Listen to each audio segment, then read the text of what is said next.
Tenemos un tiempo por si alguien desea realizar alguna pregunta o solicitar alguna aclaración a lo que nuestros ponentes han planteado.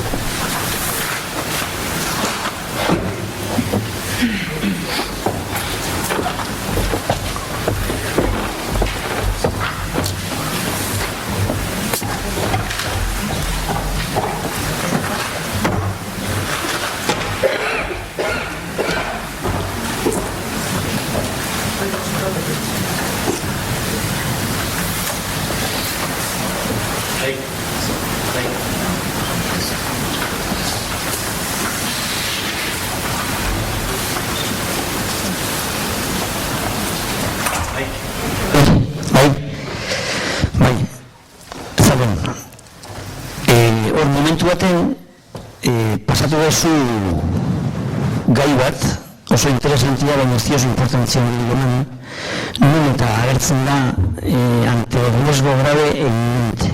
Ez diozu importantzia eman, eta pasatu duzu orduan nuke gai hori buruz aklarazio txiki batzuk. Zeinen kompetentzia izan da, itxasontzi bat portutik urtetzeakoan, egaldi txarra denboralia baldin dago, armadoreak esaten dio, itxasoa jubilartzate, itxasoa atrabi hartzate, eta itxasoa irten biharra ukitzea. Esaten dut, zer, eukideulako arazotxo batzuk, ondargo portua batez ere, non eta arantzaliak ukatu egin dira ertetzea, portutik ertetzea egualdi oso txarra zegoelako, eta armadoreak despeditxu egin tripulazio ordisa. Berriz galdera, zeinen kompetentzia izan da, egualdi txarra dagoen portutik, ante riesgo grave eminente, segunda berana kontuan ekin berrean, armadore batek itxasoa bialtzia, edo obligatzia itxaso jotia.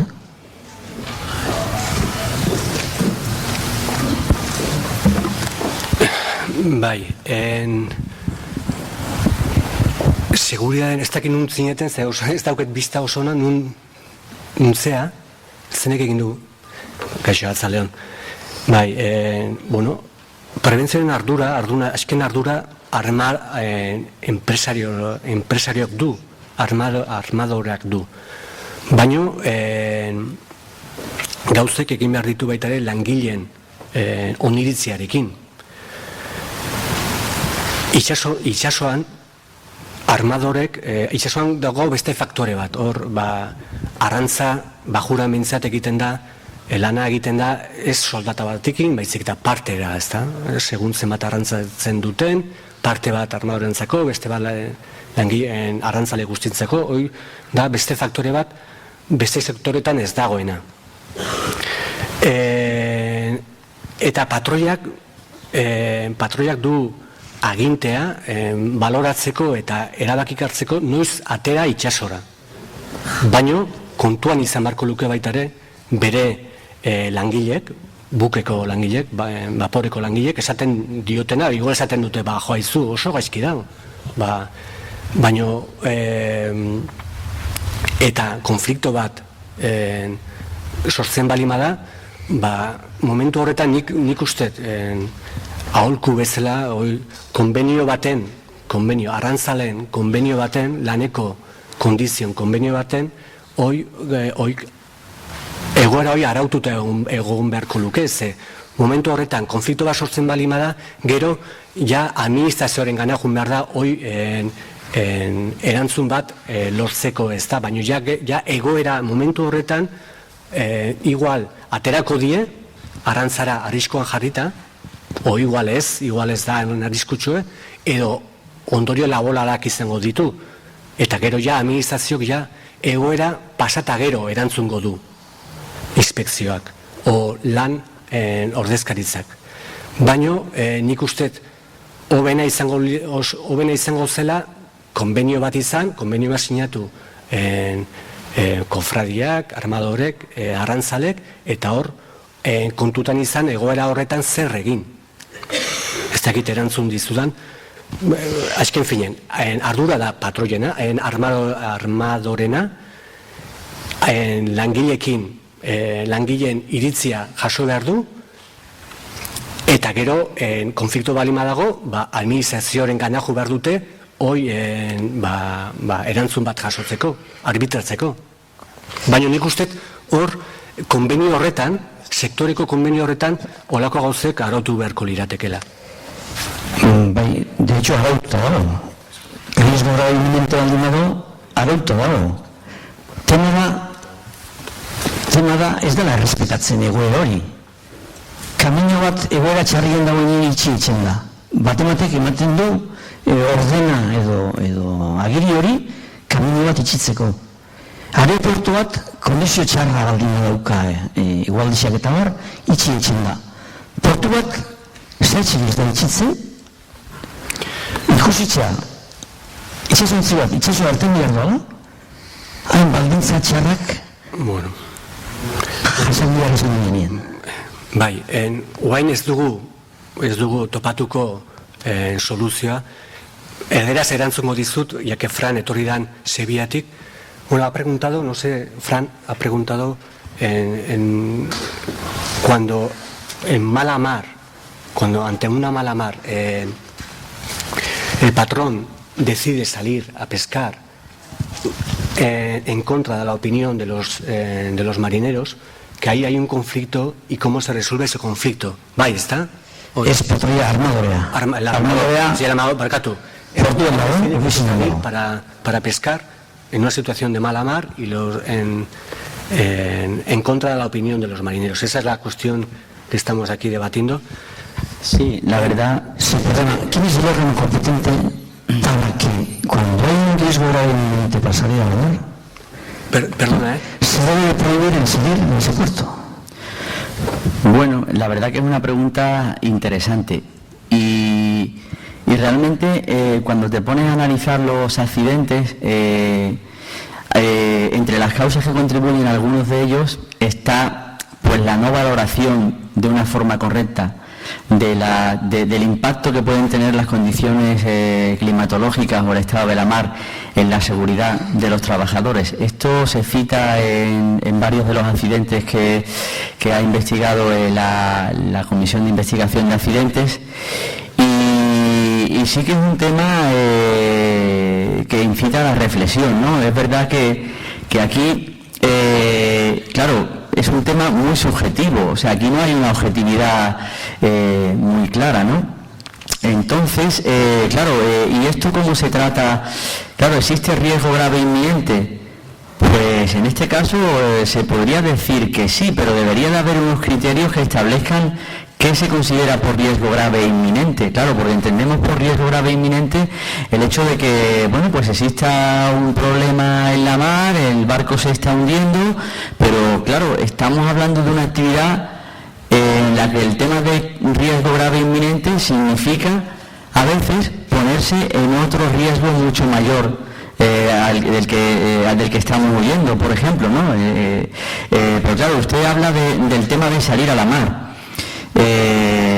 Pues sí, la verdad es que es un tema de difícil respuesta. La evaluación de riesgos debe de contemplar, por ejemplo, ese riesgo de salir a la mar en ciertas condiciones. O sea, ¿qué graduación se debería establecer, por ejemplo, en una evaluación de riesgos laborales para considerar la paralización de la actividad o la no salida? Porque de hecho incluso en la legislación marítima ni siquiera la autoridad marítima pone freno, bueno, a veces suelen cerrar los puertos, ¿no? Ante temporales de considerables dimensiones, ¿no? Pero bueno, en este caso pues sí que es una respuesta que hay que pensar mucho, ¿no? A nivel legal, los trabajadores pueden considerar que existe un riesgo grave e inminente y la ley de prevención les ampara en este caso. O sea, pero claro, eso no está escrito en ningún sitio. ¿Cuáles son los criterios que determinan el que uno salga o no salga a la mar? Teóricamente, con la ley de prevención en la mano, el armador y en su caso el patrón deben de velar por la seguridad de los trabajadores y deben de tener el criterio profesional suficiente para saber cuándo están poniendo a su tripulación en riesgo. Pero claro, de ahí a que, bueno, pues puede haber una disparidad de criterios en que el patrón o el armador consideren que sí por temas económicos y los trabajadores pues digan que no por temas de seguridad para su vida, ¿no? Con lo cual yo creo que ahí los trabajadores se podrían negar perfectamente amparándose en la ley. Existe grave riesgo. Luego, claro, esto tiene sus repercusiones. Ese es el problema, es que no es un problema sencillo, es un problema de tratamiento bastante complejo porque no están regulados los criterios que establezcan cuando el hecho de salir pone en riesgo grave inminente la vida de los trabajadores del buque, ¿no? No sé, claro, seguramente con esto no le estoy respondiendo a su pregunta. Fran, lo que quiero que me responda es, ante esta situación, que hasta ahora no se ha regulado en nada, ¿habrá posibilidades de regularlo a corto plazo? ¿Habrá posibilidades de que...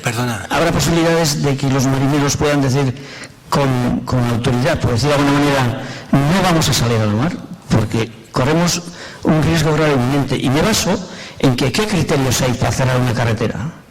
¿Qué criterios hay para cerrar un aeropuerto?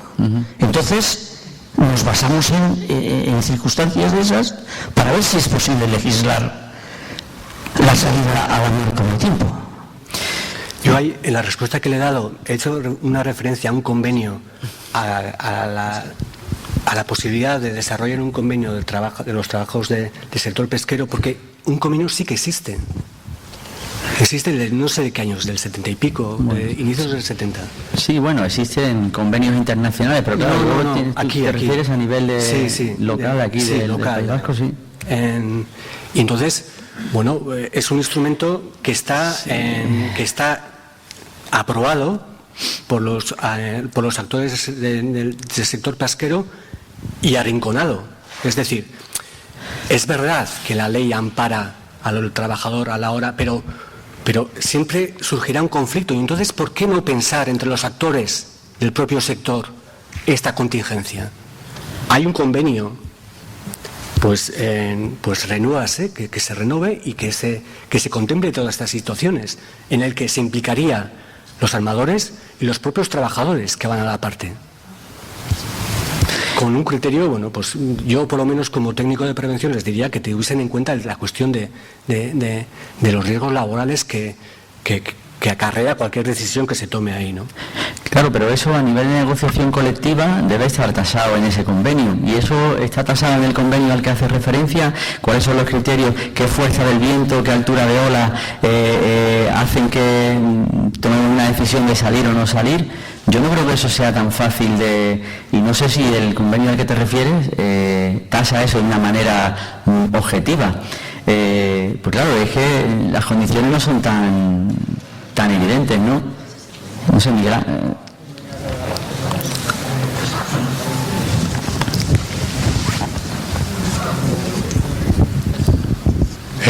Bueno, yo creo, aparte de cuando un puerto, la autoridad portuaria cierra un puerto por razones evidentes de mal tiempo, toda esa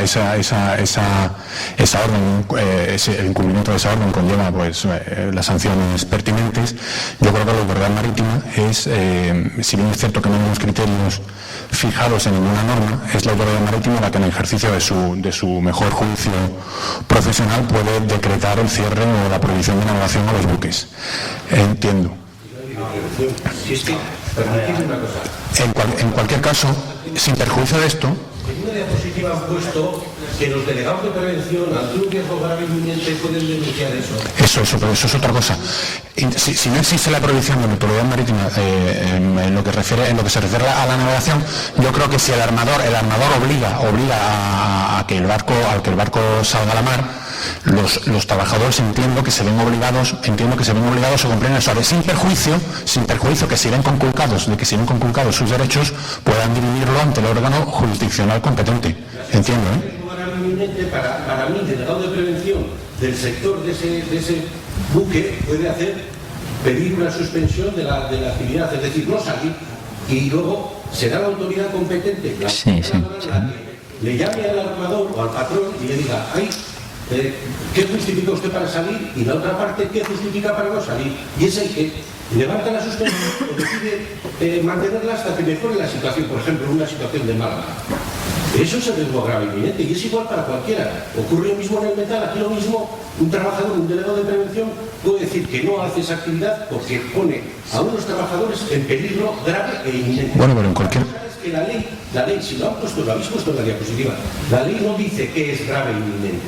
Por eso, en cualquier caso, yo entiendo que en cualquier caso, si las opiniones son contradictorias, en última instancia eso habrá que dirimirlo en un órgano jurisdiccional, entiendo yo, laboral. Claro. No, bueno, la marítima en otros casos. La marítima en términos generales sí puede prohibir la navegación. Sí puede prohibir la navegación. Yo me basaba en el supuesto de que esa orden no exista. Entonces entendía que era una cuestión a dirimir entre empresario y trabajadores ante la autoridad laboral o jurisdiccional de que se trate. Riesgo grave inminente. Si lo dice la propia ley de prevención de riesgos laborales, si lo habéis puesto, no sé. Sí. Que bueno, con la ley en la mano, como he dicho antes, te puedes acoger al derecho de no, porque consideras que hay riesgo grave inminente. Luego tendrás que justificar y luego vendrán todas las implicaciones sucesivas. Pero bueno, como pasa en cualquier otra actividad, el problema está en valorar esos criterios de, oye, ¿qué consideramos riesgo grave inminente a la hora de salir? Eso lo tiene que considerar la propia tripulación. Bueno, en el caso de que existan delegados de prevención, pues a través de los representantes sociales, ¿no? Evidentemente.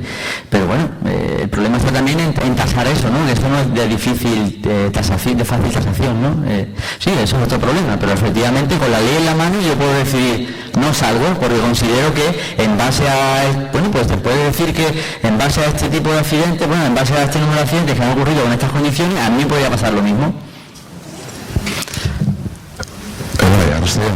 Nik uste dut zuk egindako galderari ez diola inok zuzenean erantzun. Baina euskeraz ez dakitenak zelan dago zen hemen erderaz egingo. Creo que no le hemos respondido directamente ninguno a la pregunta que ha hecho. ¿Quién puede decretar o determinar el cierre de un puerto? Es una de las preguntas que ha hecho, ¿no? Una. Otra. Aquí hay dos campos. El cierre de un puerto lo decreta la autoridad portuaria al informe previo, es preceptivo, no vinculante, de la Capitanía Marítima. Es decir, que la autoridad portuaria es quien puede determinar en cada puerto que se cierra durante un periodo determinado o no. Y ese es uno de los ámbitos. Y el otro que es al que yo quería responder, ¿quién puede decretar? Es la autoridad portuaria, con informe preceptivo de la Capitanía Marítima, que no vinculante. Y el otro es el ámbito, oye, pues la autoridad portuaria, por el motivo que fuere, no ha considerado que la situación que se está dando, no conozco el caso concreto al que hacías referencia, pero yo lo que preguntaría es, ¿otros puertos del entorno no dependientes de la misma autoridad portuaria en ese mismo momento han decretado el cierre de los puertos? Bueno, si lo han decretado, pues hay motivos para que esos que están en esa misma situación de condiciones meteorológicas lo hagan también, ¿eh? Ahora, no hay unos criterios tasados, es decir, lo que se decía.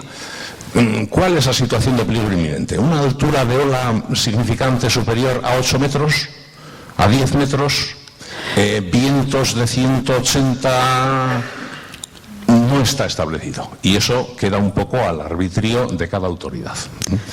Eso es lo que la autoridad se refiere. Y luego está el otro ámbito, el ámbito estrictamente laboral, que tiene los caminos que se han estado comentando ahí.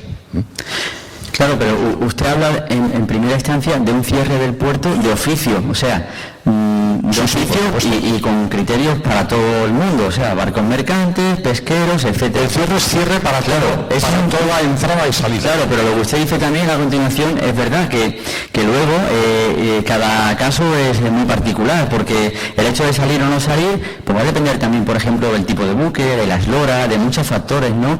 Y claro, ahí la tripulación es la que debe de determinar en base a su experiencia si realmente eso supone un riesgo para su integridad física y para su salud.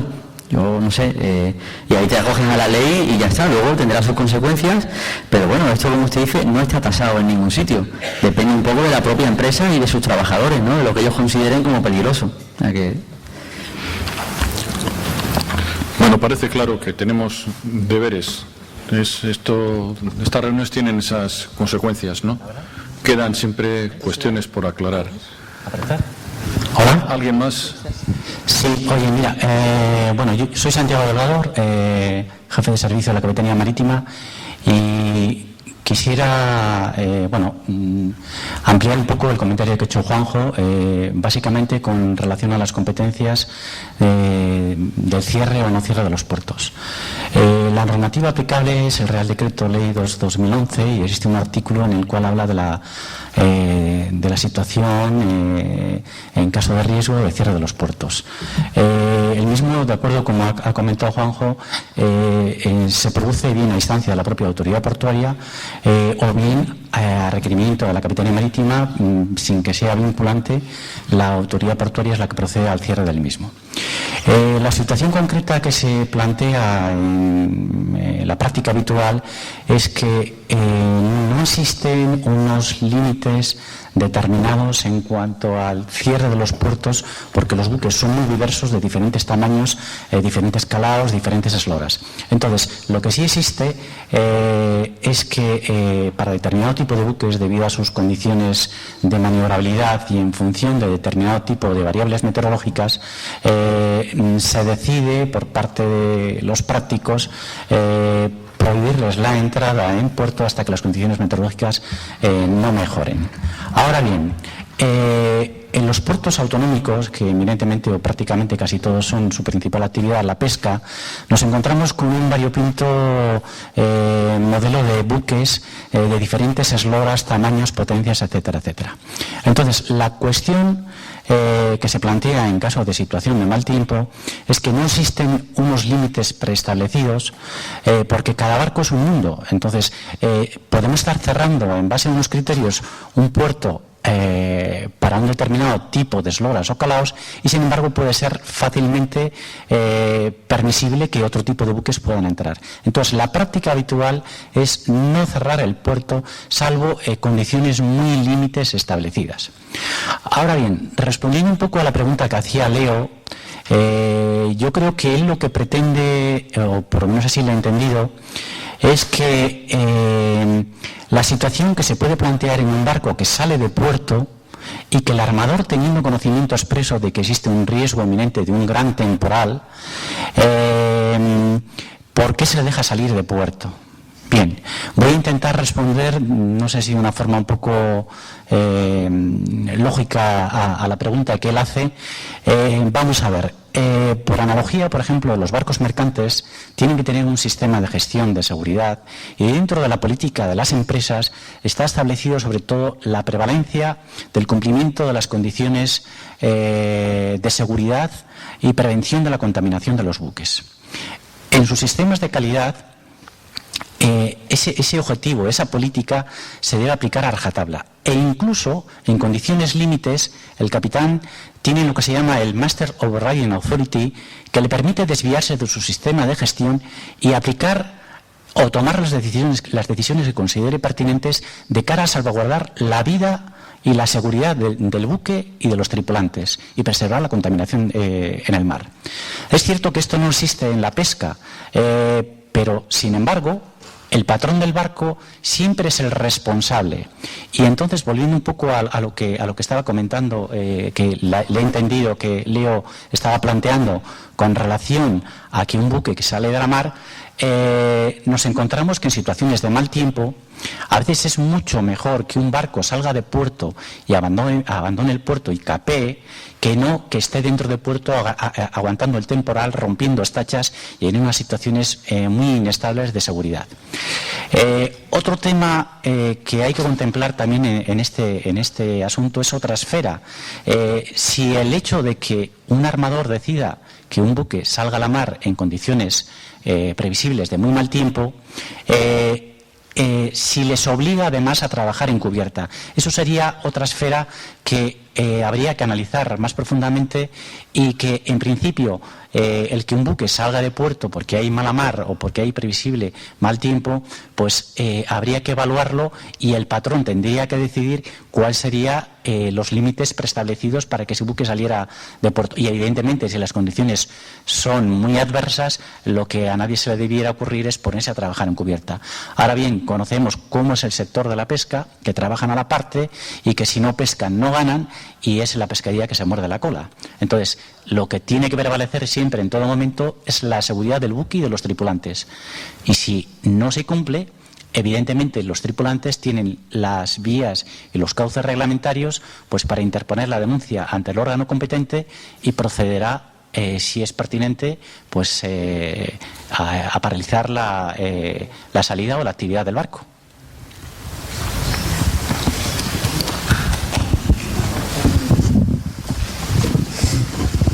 Perdón, ¿usted ha estado alguna vez en la mar?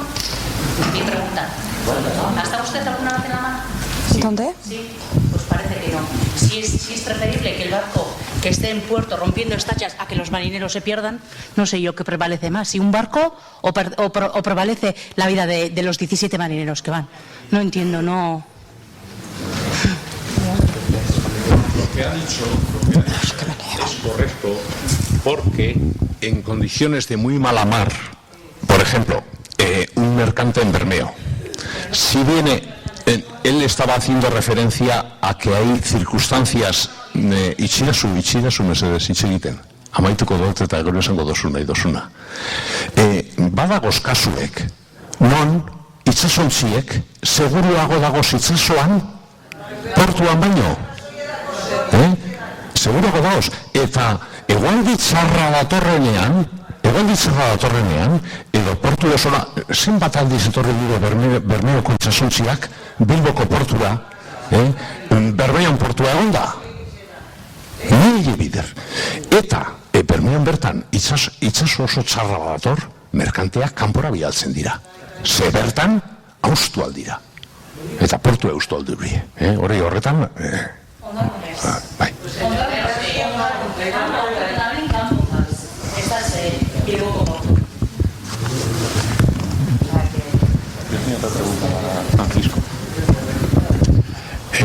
Francisco, en tu exposición hemos visto básicamente dos grandes acervos normativos. Por un lado, todas las normas que regulan la seguridad marítima y por otro, las concernientes a la prevención de riesgos laborales. Si en las primeras que he nombrado existen organismos que se encargan de velar por su cumplimiento, además de forma sistemática, como las inspecciones programadas a los buques, etcétera, no me consta que exista lo mismo, algo similar para las primeras. Primero, te agradecería que me confirmaras si existe y de no existir, si consideráis necesario que se implementara algún tipo de control sistemático y programado del cumplimiento de esa norma y qué órgano administrativo entendéis que sería el competente para llevarlas a cabo. ¿Te refieres en el ámbito de la prevención de riesgos laborales? Sí. Bueno, pues ahí tenemos también, la autoridad laboral, por ejemplo, pues marca un poco todo el tema de la seguridad laboral, ¿no? En el entorno, bueno, en cualquier entorno y en ese también. Por supuesto, pues los órganos competentes de cada comunidad autónoma en materia laboral, pues también tienen su parte, ¿no? Su protagonismo ahí. Y bueno, por supuesto está todo el tema del sistema preventivo, ¿no? A nivel de servicios de prevención, todo lo que establece la ley de prevención de riesgos laborales, ¿no? O sea, el sistema de preventivo, técnicos de prevención, y bueno, pues eso, de autoridad laboral, no sé, paralelismo un poco con la parte marítima. Tú tienes en la parte marítima la autoridad marítima a nivel de seguridad marítima, que es la que se encarga de vigilar el cumplimiento de las normas de seguridad marítima, y por otra parte tienes la autoridad laboral, que es la que se encarga de vigilar el cumplimiento de la normativa laboral propiamente dicha, dentro de su ámbito competencial. Hacía la pregunta porque antes, no sé qué ponente, comentó que el técnico de prevención aparecía por el barco una vez y no se le volvía a ver. Entonces, yo me preguntaba si de manera análoga a los reconocimientos programados y de manera sistemática que se realizan en relación con la normativa de seguridad marítima, consideráis necesario que se implantara un sistema similar. Porque entiendo que ahora es algo que se hace una vez o ocasionalmente, como consecuencia de una denuncia, quizás aparezca la inspección de trabajo para comprobar que la normativa laboral se cumple. No como en el caso de la normativa de seguridad marítima, que hay unos controles, insisto, sistemáticos, programados y reiterados en el tiempo, de manera regular. Bueno, yo sí quisiera también mencionar a ese respecto que yo creo que tenemos que tener claro que los órganos de las comunidades autónomas que tienen esas competencias, como es el caso de Osalan en Euskadi, sí lleva a cabo campañas con visitas a los barcos. De hecho, Luis, es una de sus actividades habituales. Y este año también hemos llevado a cabo esas visitas en el seno de una campaña con Segumar. Bien es cierto que muchas veces, bien por problemática, nuestros técnicos en Osalan no solamente atienden a este sector, atienden a otras actividades del sector primario o incluso otros sectores. Tampoco somos una plantilla que, aun siendo significativa, no es elástica ni omnipotente. Nuestra función es visitar y asesorar. Nuestra función no es sancionar, es visitar, acompañar a las empresas, a los trabajadores, a los delegados de prevención, llamar su atención sobre eventuales cuestiones mejorables, proponer soluciones preventivas, aconsejar medidas preventivas. Es una tarea, si yo debiera resumirla con una palabra, es una tarea de asesoramiento. A veces ocurre que en el marco de ese asesoramiento sí se llevan a cabo revisitas, que se llaman, y uno comprueba que las medidas sugeridas en su momento no han sido observadas. Y entonces ahí se abre otra vía. Dependiendo, naturalmente, del tiempo transcurrido, del coste de las medidas, de la situación, de la gravedad del riesgo detectado, existe la posibilidad de informar a la autoridad laboral. ¿Qué hace la autoridad laboral con un informe de este tipo? Pues normalmente hay muchos casos en los que lo traslada a la Inspección de Trabajo. Y todos ustedes saben que la Inspección de Trabajo tiene otro tipo de actuaciones, que algunas de las cuales están vinculadas con el procedimiento sancionador. Es decir, desde mi punto de vista como subdirector técnico del organismo, yo sí diría que se llevan a cabo esas visitas, no tantas como el sector necesita, no tantas como desde Osalan estimamos necesarias, pero estamos en camino, y el hecho de que estemos reunidos es una manifestación de esa voluntad de mejorar la presencia en el sector, sin olvidar que, dado que son centros de trabajo móviles y que, bueno, pues en tierra no tienen ingresos, muchas veces nos encontramos con el problema de abordar esos centros de trabajo simplemente porque no están en puerto, están en sus respectivas campañas. Gracias. A mí me gustaría ofrecer un dato, ¿vale? En el estudio ese que hemos hecho y analizando los 100 accidentes que investigó la CIEN entre 2008 y 2013, y esto es un dato significativo, ¿no? Y un dato, bueno, pues que pues nos da, pues eso, un poco nos marca el rumbo de que todavía queda mucho campo de mejora, todo en el tema de la prevención de riesgos laborales a bordo de los barcos, ¿no? Pues en esos 100 accidentes, 82 ocurrieron, pues fueron accidentes múltiples, hundimientos, incendios, escoras, vuelcos, que al final afectaron a todo el colectivo de trabajadores. Y 18 de esos accidentes fueron accidentes operacionales relacionados con la tarea que se hace a bordo, ¿no? Pues en esos 18 accidentes fallecieron 17 trabajadores, ¿no? Como he dicho antes, pues la mitad por caídas al mar y la otra mitad pues por tema de manejo de maquinaria, ¿no? Accidentes relacionados con el uso de la maquinaria. En los accidentes múltiples, estoy hablando de 82 accidentes múltiples, hundimientos, escoras, vuelcos, etcétera, perdieron la vida 15 trabajadores, o sea, murieron menos trabajadores en esos accidentes que los accidentes operacionales, que normalmente suelen afectar a una sola persona durante el transcurso de su trabajo a bordo. Para mí eso es muy significativo, y es muy significativo que, si bien en términos de seguridad marítima, pues bueno, pues se lleva trabajando mucho tiempo, hay un control y hay un sistema establecido de inspecciones periódicas, inspecciones reguladas, marcadas por la ley. En el tema de la prevención, desde mi punto de vista, todavía tenemos mucho trabajo por hacer, hay mucho campo de mejora. He dicho antes, por ejemplo, que en el tema de la maquinaria, pues es un campo en el que tenemos que seguir trabajando. Tenemos que seguir trabajando en cómo mejorar la adecuación de la seguridad de las máquinas, en subir pequeños pasitos incrementales, pero que al final repercutan a medio plazo en una mejora de la seguridad y en una disminución de ese tipo de accidentes, que son los accidentes que con más frecuencia causan víctimas mortales relacionadas con la faena de a bordo. Entonces, bueno, sí que es verdad que la actividad es muy particular. Cuando hablamos de técnicos de prevención, por ejemplo, hablamos de especialistas que tienen que dominar muchos ámbitos, efectivamente, o sea, un técnico de prevención tiene que tener conocimientos de un montón de empresas diferentes. Un técnico marítimo se dedica fundamentalmente al tema marítimo. Eso también es una diferencia, ¿no? O sea, el hecho de que tú vayas a un barco, pues significa que pues tienes que conocer pues, cómo se desarrolla la actividad, cosa que tampoco es fácil. ¿Quién se embarca a bordo de un pesquero a nivel de preventivo, ni a nivel de seguridad marítima tampoco, ¿no?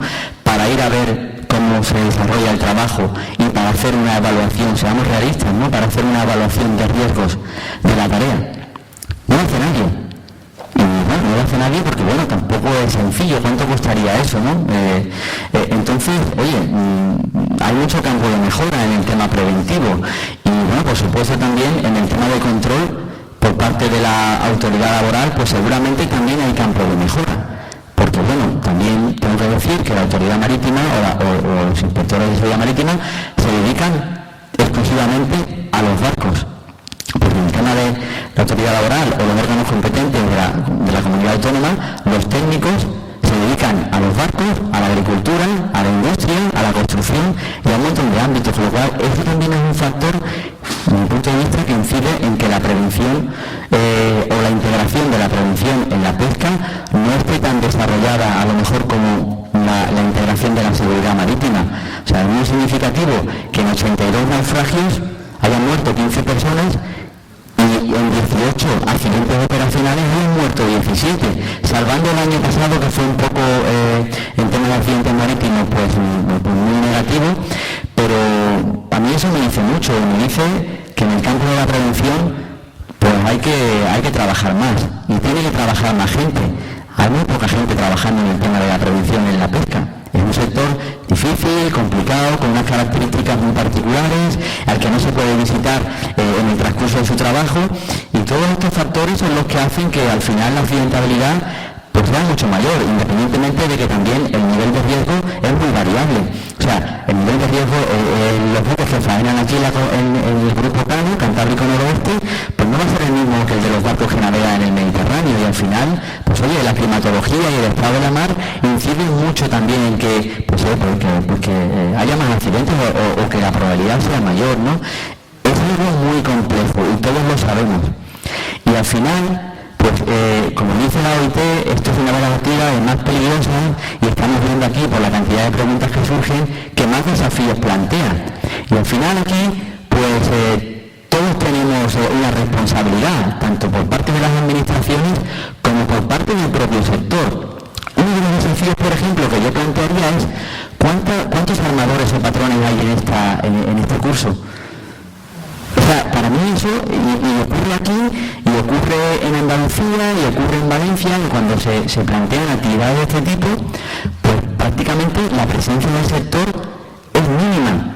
Y eso es uno de los desafíos. O sea, aquí tenemos que trabajar en equipo, tenemos que trabajar de forma conjunta y aportar todo lo que podamos cada uno de nosotros, tanto administraciones como el propio sector. Al final, el sector debe ser la parte más interesada. Primero, por la propia seguridad y salud de los trabajadores, y segundo, importante, por la rentabilidad de las empresas pesqueras. Muchas veces los barcos están obligados a paros biológicos. También hay muchos días, especialmente aquí en el norte, que no se sale por culpa de los temporales. Si encima tenemos que soportar la lacra de los accidentes, la rentabilidad de las empresas disminuye, con lo cual es un factor de competitividad también. Integrar la prevención no es algo que haya que hacerlo documentalmente porque está en la ley, no, es sentido común también. O sea, cuanto menos días pasemos con el barco parado, más rentable van a ser nuestras empresas, ¿no? Con lo cual, oye, pues yo lanzo esas reflexiones ahí, creo que muchos de vosotros las compartiréis. Y yo lo que digo es que aquí hace falta mucho trabajo y mucha implicación para poder llevar esto adelante y que realmente que vamos a intentar llegar a un punto de inflexión y que cada año veamos que poquito a poco las cifras de siniestralidad bajan, porque después todos son dramas y dramas muy complejos, ¿no? Que afectan pues a la pareja, que afectan a los hijos y muchas veces de por vida. Bueno, en esta cuestión quería añadir otro punto sobre a raíz de esa pregunta sobre la presencia de la administración en el sector. Como ha comentado Javier, llevamos desarrollando varias campañas en el sector de pesca de bajura y seguiremos desarrollando. Y querría agradecer la colaboración de las cofradías, que yo creo que cada vez están integrando más la importancia de la prevención, y quería agradecer su colaboración y animarles a que esa integración de esa cultura preventiva coja más velocidad, ¿no? Porque yo creo que es un actor muy importante en la prevención de los riesgos laborales en el sector de pesca del País Vasco y de toda España, ¿no? La actuación decidida de las cofradías en el que forman parte los armadores y los pescadores en la prevención de los riesgos laborales del sector. Bueno, por hoy vamos a ir echando la persiana, no sin antes decir a todos los presentes que quienes así lo deseen, pues se pueden dirigir al puente colgante, donde está prevista una visita de todo el grupo de asistentes, por lo menos de las personas que lo deseen. Se subirá arriba a la plataforma y bueno, pues compartiremos un rato de relax.